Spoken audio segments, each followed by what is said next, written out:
Asalaamu calaykum, waa injineer Jacfar oo raba inuu dadka Soomaaliyeed ee doonaya inay rabaan inay bartaan luqadda programming language-ka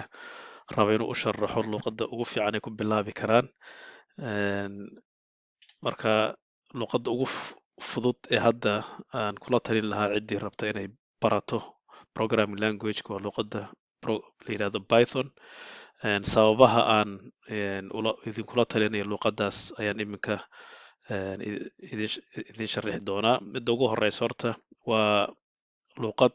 fudud barashadeedu. Een, wax badanna aan u baahan inaad qorto, marka waxaad ku xallin kartaa, you can solve problems, waxaad ku xallin kartaa complex problems, dhibaatooyin ama problem adag ayaad waxaad ku xallin kartaa code yar ood qortay,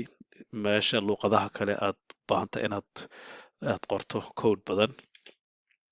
Waa high level language, marka barashadeedu waa iska fududahay oo uma baahna inaad barato sida memory management iyo waxyaabahaas oo kale, sida luqadaha C oo kale iyo C++ oo kale uma baahnid.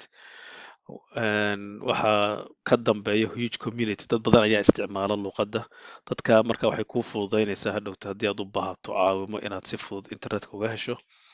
Waxaa ku xiga cross platform weeyaan, halkii programmed qorto ayaad ku run garayn kartaa different operating systems, systemyo kala duwan sida Windows, Linux, Mac OS ayaad ku run garayn kartaa. Marka uma baahnid inaad programkii haddana dib aad u qorto markaad rabto inaad operating system kale aad ku run garayso. It has a large ecosystem, micnaheedu waxa weeyaan dad badan ayaa isticmaala. Dadka badan isticmaala marka ama waxay sameeyeen modules iyo frameworks aad isticmaali karto oo already dadkaasi soo test gareeyeen oo la hubo inay si fiican u shaqeynayaan. Marka meeshaad adigu dib u program garayn lahayd waxa cusub, waxaad si fudud markaa u isticmaali kartaa moduleskaas iyo libraryadaas ay dadku soo program gareeyeen. Markaas waxaana kuu fududaanaysa inaad project sidaad sameynayso si fudud aad markaa u dhammaystirto. Waa luqad barashadeedu aad u fudud tahay marka loo eego hadda Java. Python waa luqad aad u fudud oo hadda markaad rabto inaad hello world print garayso waxaad oranaysaa on print hello world si fudud. Marka waa luqad barashadeedu aad u fudud tahay. Haddaynu fiirino matalan haddaan rabo inaan saddexda xaraf ee ugu horeeyaan kasoo qaato ereygaas hello world, lineka ugu horeeya waa C sharp, waxaan qorayaa codekaas. JavaScript isana isu dhow C sharp, waxaa la qorayaa str.substring, markaasaad u sheegaysaa 0 ilaa 3. Pythonka laakiinse str oo ah variable namekii ayaad qoranaysaa, kabacdina square brackets ayaad waxaad dhexgelinaysaa 0 ilaa 3 meeshu ka bilaabayo. Sidaad u aragtaan aad buu uga fudud yahay qoritaankiisu, waana straightforward, wax la fahmi karo si fudud loo baran karo. Halkan oo kale hadda markaad rabto inaad magacaad samayso variable magaca, waxaad oranaysaa Java oo kale string name is Bob, markaas haddana haddaad rabto inaad print garayso inaad dhahdaa system.out println and then name. Python waxaad oranaysaa waxaad qoraysaa name is Bob kabacdina print name. Si fudud marka aad ayuu uga fudud yahay marka loo barbar dhigo luqadaha kale. Waxaa kaloo hadda Pythonka ka dhigay caan waxa weeyaan waxaad u isticmaali kartaa different areas, meelo kala duwan ayaad u isticmaali kartaa oo waxaan markaa meelahaasan mid u dhex maraynaa. Midda ugu horeysa horta saan hore usoo sharaxay waa cross platform oo isla programka ayaad ku run garayn kartaa Windows, Mac OS, Linux.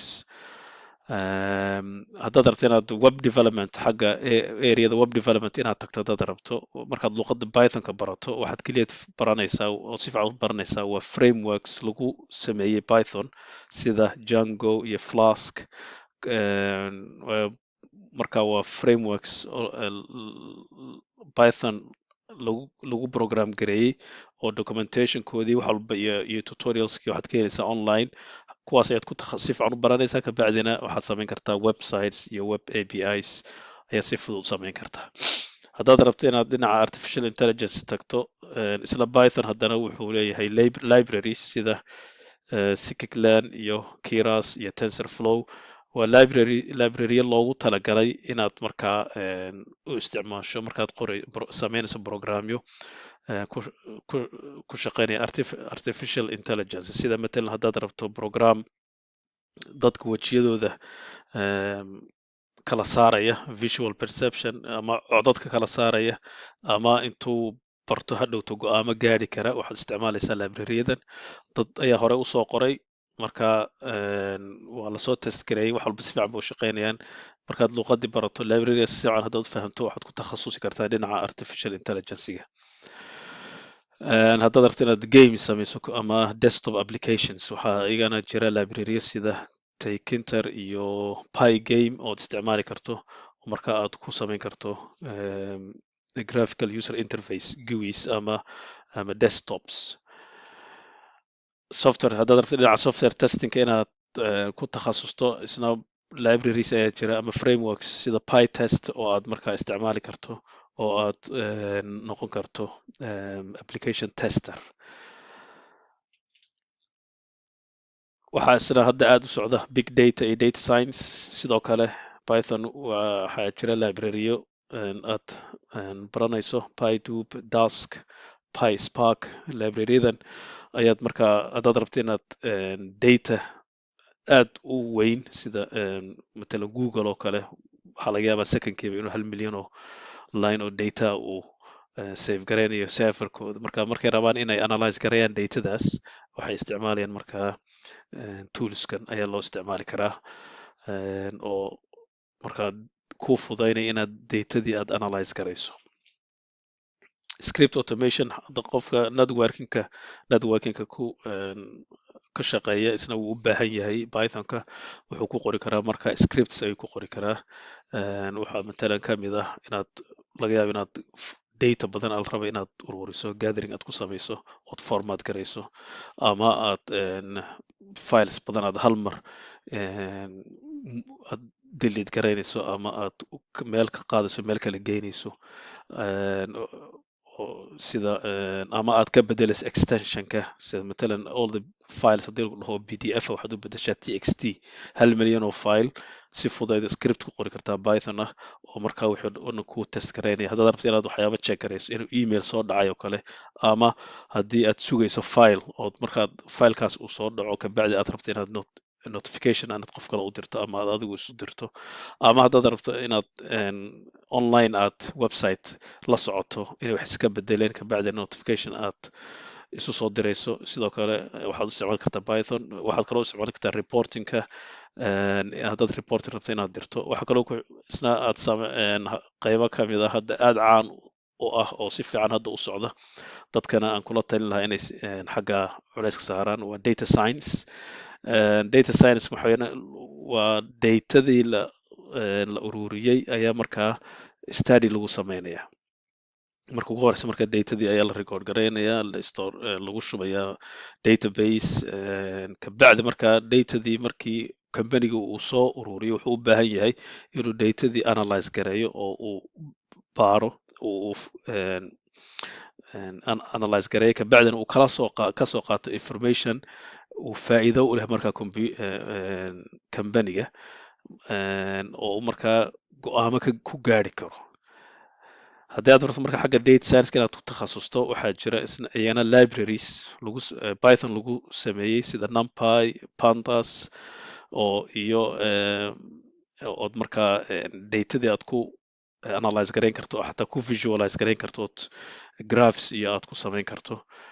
marka Python marka si fiican u fahamto libraryada haddaad iyana barato waxaad noqon kartaa data scientist xagga marka